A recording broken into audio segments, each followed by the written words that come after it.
Exodus 8. At sinalita ng Panginoon kay Moises, pasukin mo si Faraon at sabihin mo sa kanya, ganito ang sabi ng Panginoon, tulutan mong yumaon ang aking bayan, upang ako'y mapaglingkuran nila.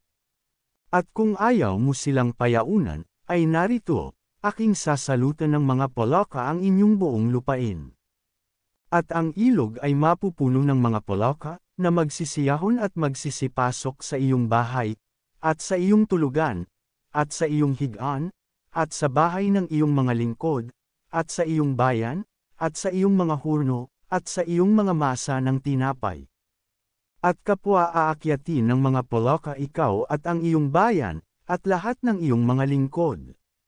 At sinabi ng Panginoon kay Moises, sabihin mo kay Aaron, iunat mo ang iyong kamay pati ng iyong tungkod sa mga ilog, sa mga bangbang, at sa mga lawa, at magpaahon ka ng mga palaka sa lupain ng Ehipto. At iniunat ni Aaron ang kanyang kamay sa tubig sa Ehipto, at ang mga palaka ay nagsiahon, at tinakpan ang lupain ng Ehipto.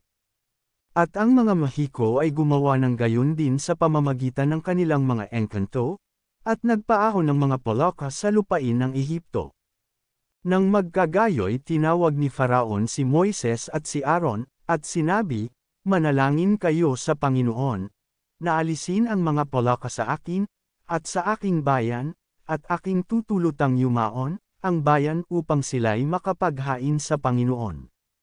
At sinabi ni Moises kay Faraon, magkaroon ka ng kaluwalhasyang ito sa akin, anong oras isasamo kita, at ang iyong mga lingkod, at ang iyong bayan, upang ang mga palaka ay malipol sa iyo at sa iyong mga bahay, at mang-atira na lamang sa ilog.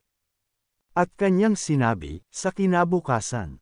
At sinabi ni Moises, mangyayari ayon sa iyong salita, upang iyong maalaman na walang gaya ng Panginoon naming Diyos. At ang mga palaka ay magsisila sa iyo, at sa iyong bahay, at sa iyong mga lingkod, at sa iyong bayan, manggatitira na lamang sa ilog.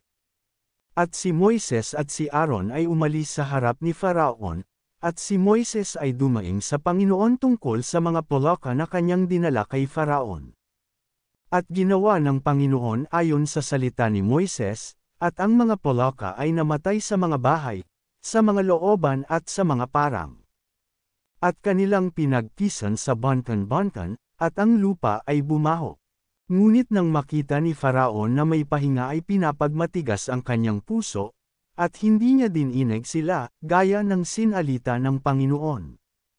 At sinabi ng Panginoon kay Moises, sabihin mo kay Aaron, iunat mo ang iyong tungkod, at paluran mo ang alabok ng lupa, upang maging mga kuto sa lupaing Ehipto.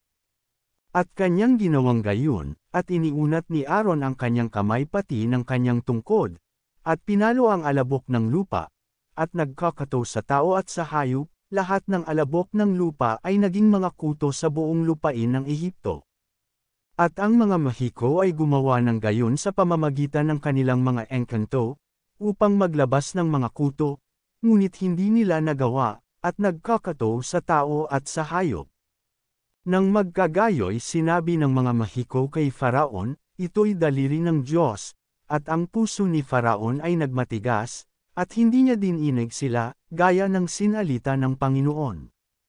At sinabi ng Panginoon kay Moises, bumangon kang maaga sa kinaumagahan, at tumayo ka sa harap ni Faraon, narito, siya'y paa sa tubig, at sabihin mo sa kanya, ganito ang sabi ng Panginoon, payaunan mo ang aking bayan upang sila'y makapaglingkod sa akin. Saka kung hindi mo payayaunan ang aking bayan ay magsusugo ako ng pulupulutong na langaw sa iyo, at sa iyong mga lingkod, at sa iyong bayan, at sa loob ng iyong mga bahay, at ang mga bahay ng mga Egyptyo ay mapupuno ng pulupulutong na langaw, at gayon din ang lupa na kinaroroonan nila. At aking ihihiwalay sa araw na yaon ang lupain ng Goshen, na kinatatahanan ng aking bayan, upang huwag magkaroon doon ng pulupulutong na langaw, nang iyong maalaman na ako ang Panginoon sa gitna ng lupa. At aking paghihiwalayin ang aking bayan at ang iyong bayan, sa kinabukasan mangyayari ang tandang ito. At ginawang gayon ng Panginoon, at nagsipasok ang mga makapal na pulupulutong na langaw sa bahay ni Faraon, at sa bahay ng kanyang mga lingkod, at sa buong lupain ng Ehipto ay nasesayra ang lupa dahil sa mga pulupulutong na langaw.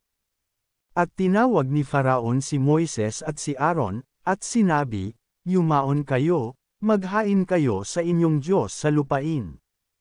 At sinabi ni Moises, "Hindi marapat na aming gawing ganyan, sapagkat aming ihahain ang mga kasuklam-suklam ng mga Egyptyo, sa Panginoon naming Diyos, narito, ihahain ba namin ang kasuklam-suklam ng mga Egyptyo sa harap ng kanilang mga mata at di ba nila kami babatuhin?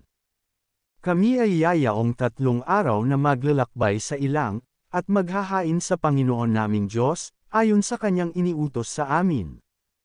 At sinabi ni Faraon, "Aking payayaunan kayo upang kayo'y makapaghain sa Panginoon ninyong Diyos sa ilang, huwag lamang kayong kakakalayo, tuloy ay daing ninyo ako." At sinabi ni Moises, "Narito iiwan kita, at aking idadalangin sa Panginoon, na ang mga pulupulutong na langaw ay magsialis bukas kay Faraon, sa kanyang mga lingkod, at sa kanyang bayan, ngunit huwag nang magdaya pa si Faraon, na huwag na di payaunan ang bayan, upang maghain sa Panginoon." At iniwan ni Moises si Faraon, at nanalangin sa Panginoon.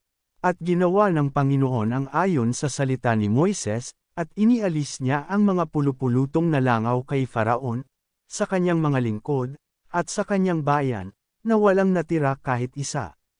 At pinapagmatigas ding muli ni Faraon ang kanyang puso at hindi pinayaon ang bayan.